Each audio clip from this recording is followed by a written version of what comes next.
तो आगे है, कालिदास के विरही यक्ष ने अपने मेघदूत से कहा था, वेत्रवती यानी बेतवा नदी को प्रेम का प्रतिदान देते जाना। कालिदास, जो कि इस तस्वीर में आपको दिखाई दे रहे हैं, कालिदास जी, उन्होंने एक पुस्तक लिखी थी जिसका नाम है मेघदूत। तो उस मेघदूत नामक जो ग्रंथ उन्होंने लिखा है, उस ग्रंथ में यक्ष नाम का एक पात्र है जो जिन्होंने अपने विरह का वर्णन इसमें किया है। यानी कालिदास जी ने एक यक्ष के माध्यम से मेघदूत यानी बादल को दूत बना करके भेजा था, जिसके माध्यम से उस यक्ष ने अपना दुख दर्द, अपना जो विरह है, अपनी तकलीफ है, वह अपनी प्रेमिका के पास उस मेघदूत के माध्यम से भेजी थी, यानी मेघ को दूत बनाकर भेजी थी। इसीलिए उन्होंने अपने उस ग्रंथ का नाम मेघदूत रखा था। तो कालिदास ने के विरही यक्ष ने अपने मेघदूत से कहा था कि वेत्रवती बेतवा नदी को प्रेम का प्रतिदान देते जाना, यानी कि तुम जब जाओगे, वह संदेश लेकर के, यक्ष का संदेश लेकर के जाओगे, तो रास्ते में तुम्हें बेतवा नदी मिलेगी, वहाँ तुम उसे प्रेम का प्रतिदान देते जाना, यानी उसको बदले में प्रेम देते जाना। तुम्हारी वह प्रेयसी तुम्हें पाकर अवश्य ही प्रसन्न होगी। तो तुम्हारी प्रेयसी यानी मेघदूत की, बादल की प्रेयसी किसे बताया है? नदी को प्रेयसी बताया है और बादल को उसका प्रेमी बताया है। तो कहता है कि तुम्हारी वह प्रेयसी यानी वह नदी तुम्हें पाकर अवश्य ही प्रसन्न होगी, खुश होगी। यह बात इन चंचल नदियों को देखकर मुझे अचानक याद आ गई। लेखक कह रहे हैं कि यह मेघदूत वाली जो बात है वो अचानक ही इन नदियों को देखकर याद आ गई और सोचा कि शायद उस महाकवि को भी नदियों का सचेतन रूपक पसंद था, यानी नदियों का चेतना से युक्त जो रूप है, इनका सजीव रूप है, वह उस महाकवि को भी पसंद था।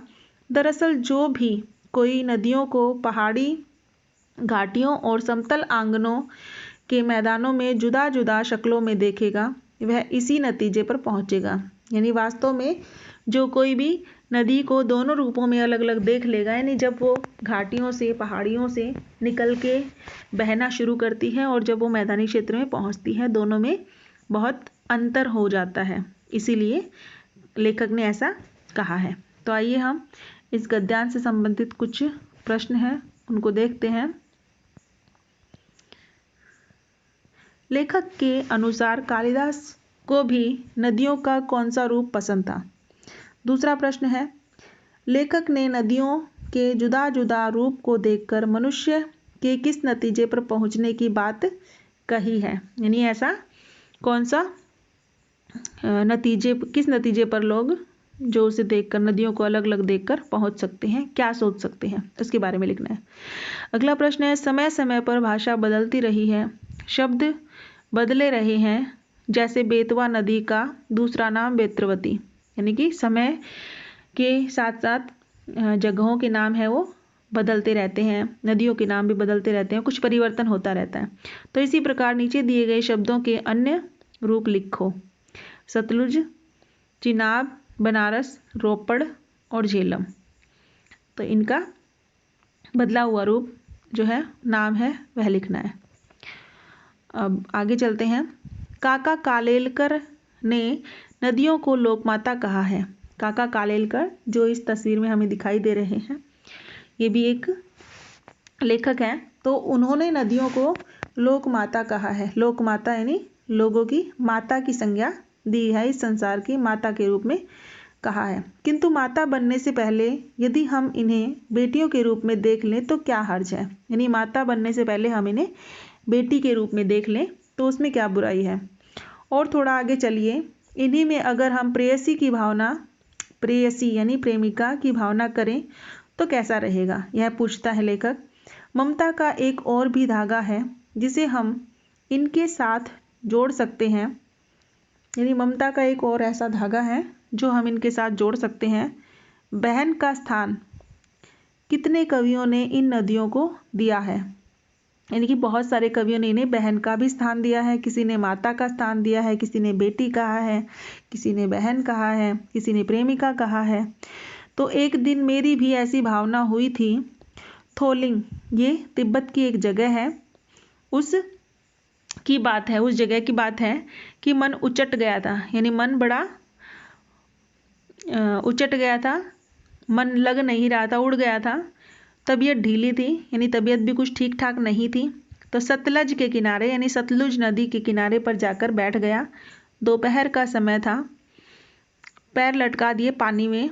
थोड़ी ही देर में उस प्रगतिशील जल ने असर डाला, यानी कि तबीयत खराब थी, सब कुछ मन भी नहीं लग रहा था। और ऐसे में नदी में जब पैर रखे, नदी के पानी में पैर लटकाए, तो थोड़ी ही देर में उस प्रगतिशील यानी बहते हुए उस जल ने, उस पानी ने उसके ऊपर असर दिखाया अपना।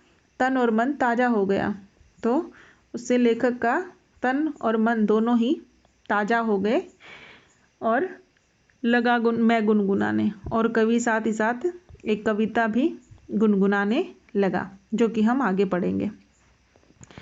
तो आइए हम इस गद्यांश से संबंधित जो प्रश्न हैं उनको देखते हैं कि कौन कौन से प्रश्न इसमें बन सकते हैं।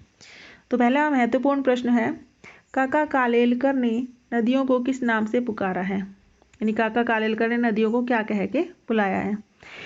दूसरा प्रश्न है, लेखक नदियों को किन किन रूपों में देखता है? यानी लेखक जो है वो उन नदियों को किस किस रूप में देखता है। तीसरा प्रश्न है, काका कालेलकर ने नदियों को लोक माता क्यों कहा है? और अंतिम प्रश्न है, यह गद्य की किस विधा के अंतर्गत आता है? इसके लेखक कौन है? अब ये जो लेखक ने कहा था कि उसका मन गुनगुनाने लगा उस पानी में पैर रखते ही, तो गुनगुनाते हुए उन्होंने जो पंक्तियाँ बोली हैं वो इस तरह से हैं कि जय हो सतलज बहन तुम्हारी, हे सतलुज बहन तुम्हारी जय हो। लीला अचरज बहन तुम्हारी, अचरज मतलब आश्चर्य होता है, तो तुम्हारी आश्चर्यजनक जो लीलाएं हैं, ऐसी आश्चर्य कर देने वाली लीलाएं तुम करती हो हे बहन। हुआ मुदित मन हटा खुमारी, खुमारी का मतलब होता है आलस्य, और मुदित का मतलब मोह लेना। मेरा मन जो है वो आलस्य से हटकर मन को तुमने मोह लिया है, सारा आलस्य हट गया है, नष्ट हो गया है। जाऊँ मैं तुम पर बलिहारी, और मैं तुम पर बलिहारी जाऊँ यानी तुम पे न्योछावर हो जाऊँ। तुम बेटी यह बाप हिमालय, तुम तो इस हिमालय की बेटी हो और यह हिमालय तुम्हारे पिताजी हैं। चिंतित पर चुपचाप हिमालय, यानी कि चिंतित हैं लेकिन बिल्कुल शांत हैं, चुपचाप हैं। प्रकृति नटी के चित्रित पट पर अनुपम अद्भुत छाप हिमालय।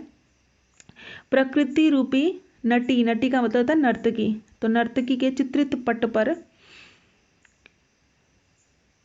अनुपम अद्भुत छाप हिमालय पर्वत जो है उसकी अद्भुत और विचित्र छाप छोड़ रखी है। जय हो सतलुज बहन तुम्हारी, हे सतलुज बहन तुम्हारी जय हो। उम्मीद है आपको पाठ अच्छे से समझ में आया होगा।